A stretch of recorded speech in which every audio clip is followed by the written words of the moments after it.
Welcome to this complete Asterisk PBX setup tutorial. We install Asterisk, configure SIP extensions, create Dialplans, fix NAT and audio issues, and test softphone registration.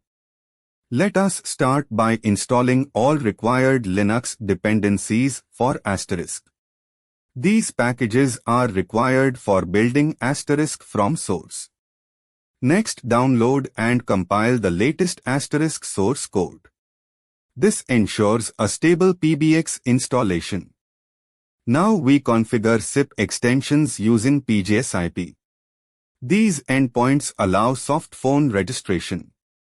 Next, create a basic Dialplan so extensions can call each other.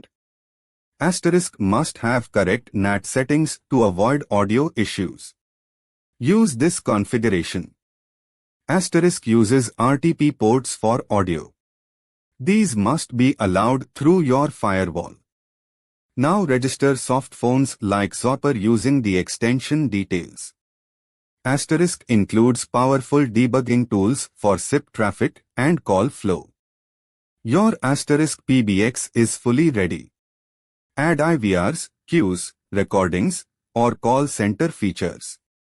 Thank you for watching.